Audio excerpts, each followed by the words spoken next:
Bioseguridad en odontología. ¿Qué es la bioseguridad? Podríamos definir a la bioseguridad como un conjunto de procedimientos que se llevan a cabo con la finalidad de proteger la salud del profesional y sus colaboradores, respetar la integridad de la salubridad del ambiente de trabajo e instalaciones y, por sobre todo, preservar la salud de los pacientes. Para tal fin, deben aplicarse las máximas medidas de desinfección, asepsia y esterilización para evitar el contagio y la diseminación de enfermedades de riesgo, tales como hepatitis, sida, herpes, tuberculosis, entre otras. La odontología es considerada entre las actividades de mayor riesgo porque en ella permanentemente hay contacto directo con lesiones infecciosas y partículas de sangre, saliva o secreciones nasofaringeas que se depositan en la piel o mucosa sana o erosionada, además de existir un contacto indirecto con elementos contaminados que por acción de aerosoles llegan a las mucosas y pueden comprometer el aparato respiratorio. Se debe recordar que tanto el operador como el paciente pueden ser portadores potenciales y que el consultorio es un ambiente en el que se pueden llegar a producir infecciones cruzadas entre paciente-paciente, paciente-odontólogo, odontólogo-paciente, odontólogo-paciente y el resto de la comunidad. Nuestra actividad profesional odontológica se constituye como una riesgosa. Se encuadra con la definición de riesgo brindada por la Organización Mundial de la Salud, afirmando que riesgo es la probabilidad de un resultado sanitario adverso o un factor que aumenta esa probabilidad. Además añade que centrarse en los riesgos para la salud es la clave de la prevención. El profesional odontólogo está expuesto constantemente a agentes químicos, físicos, biológicos y a riesgos generados por la propia actividad profesional. Recordemos que las posiciones del odontólogo en su trabajo son consideradas sumamente dañinas a largo plazo. Esto hay que ver y evaluar el estudio de la ergonomía de trabajo. Pasamos ahora a lo que son los microorganismos infecciosos. Entre la gran lista de microorganismos potencialmente patógenos y transmisibles, podemos mencionar a los más importantes, como por ejemplo el citomegalovirus, el virus de la hepatitis, tanto la B y la C, el virus del herpes simple tipo 1 y tipo 2, el virus de la inmunodeficiencia humana, el VIH, el Mycobacterium tuberculosis, generador de la tuberculosis, el Staphylococcus aureus y Candida albicans, entre otros. Según la Organización Mundial de la Salud, establece una clasificación de estos microorganismos asignándoles niveles de riesgos que van desde el 1 al 4. En el nivel de riesgo 1 tenemos a microorganismos que producen riesgo individual y comunitario, ya sea escaso o nulo. En nivel de riesgo 2, los microorganismos generan un riesgo individual moderado y un riesgo comunitario bajo. En nivel 3, el riesgo individual es elevado y el riesgo comunitario moderado. En el nivel 4, el riesgo individual y comunitario es elevado por igual. Exigencias en bioseguridad. El personal será entrenado por un profesional habilitado para manipular agentes patógenos. El acceso debe ser restringido.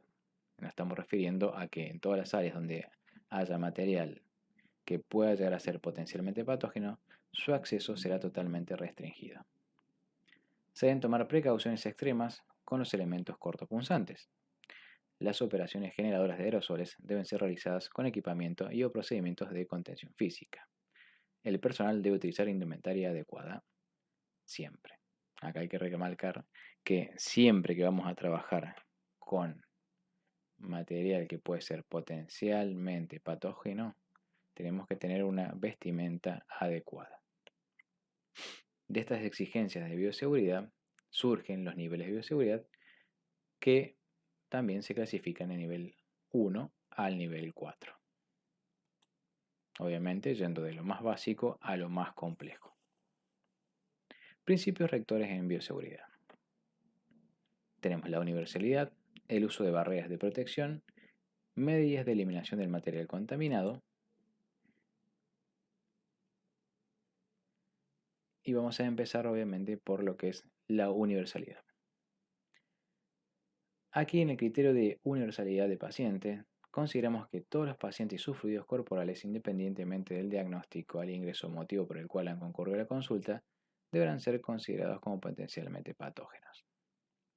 El uso de barreras de protección constituyen la prevención más eficaz y de bajo costo.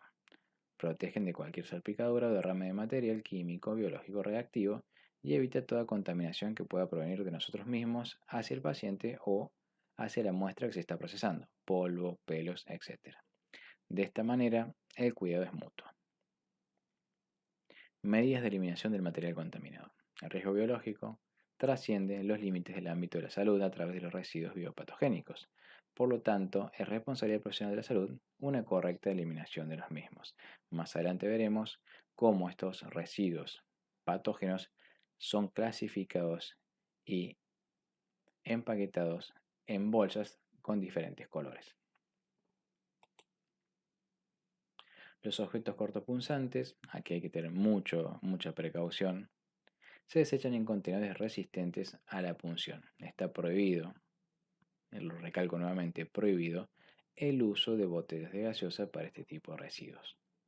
Para ello tenemos los contenedores específicos denominados descartadores. Comúnmente se los conocen como descartadores de agujas, pero aquí podemos colocar tanto agujas como hojas de bisturí.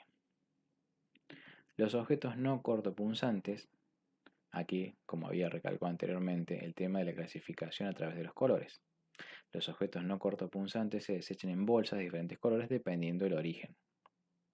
La bolsa negra va a ser para residuos comunes, la bolsa amarilla para residuos radioactivos o tóxicos y la bolsa roja para residuos biopatogénicos. Aquí podemos colocar todo lo que haya tenido contacto con fluidos del paciente, gasas con sangre, algodones, rollos de algodón, entre otros.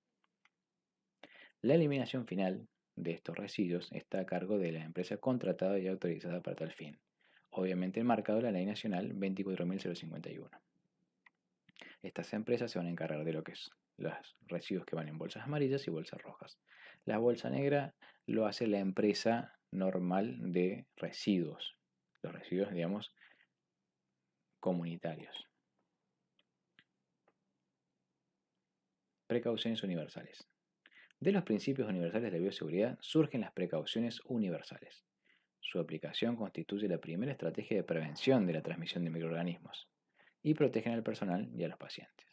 Aquí podemos encontrar el lavado de manos, el uso de guantes y otros métodos de barrera, protección de las mucosas, uso de ropa que cubra el torso y antebrazos y mantener un estricto control de vacunación y serología con indicación y seguimiento médico, además de adoptar precauciones para evitar lesiones por corte, pinchadores y salpicaduras.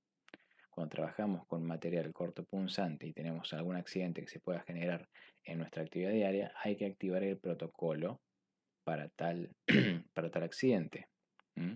Automáticamente tenemos que activar este protocolo y tenemos que ir a un hospital especializado en cuestiones infecciosas.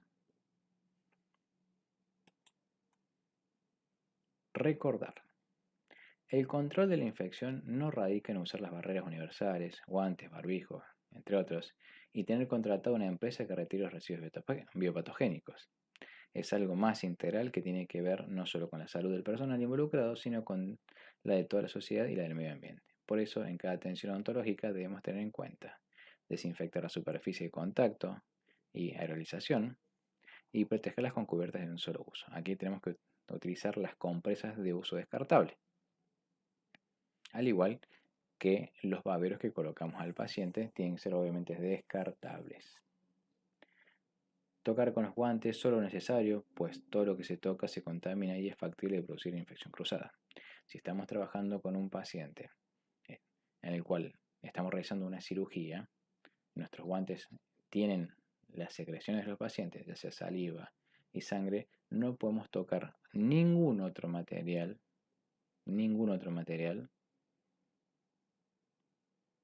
que, porque obviamente estaríamos generando un pasaje de microorganismos que se pueden alojar en estas secreciones a lo que vayamos a tocar. Y viceversa, si estamos Trabajando con un paciente, no, por ejemplo, no tenemos que atender el teléfono, no tenemos que tocar ningún mobiliario y después colocar las manos dentro de la cavidad oral del paciente. Tenemos que inactivar la carga microbiana del instrumental por métodos físicos o químicos para poder manipularlo con menor riesgo. Aquí estamos refiriendo a los procesos de esterilización del material, cuya finalidad es eliminar de forma parcial o total los microorganismos que se pueden alojar en el instrumental que nosotros vamos a trabajar o el mobiliario. Siempre esterilizar el instrumental teniendo en cuenta la clasificación de Pauling. Los instrumentos críticos sí o sí tienen que ser esterilizados, ya sea por esterilización a través de calor seco o a través de un autoclave. Los instrumentos semicríticos llevan desinfección y los instrumentos no críticos también desinfección. El crítico, por ejemplo, puede ser la platina del sillón odontológico o el mobiliario. Siempre tenemos que mantener la cadena de esterilidad y asepsia, lavado, descontaminación, acondicionamiento, esterilización y, como medida final, el almacenamiento en un lugar obviamente que se encuentre en buenas condiciones, seco, sin presencia de humedad. Y obviamente eliminar correctamente los residuos biopatogénicos. Muchas gracias y será hasta la próxima clase.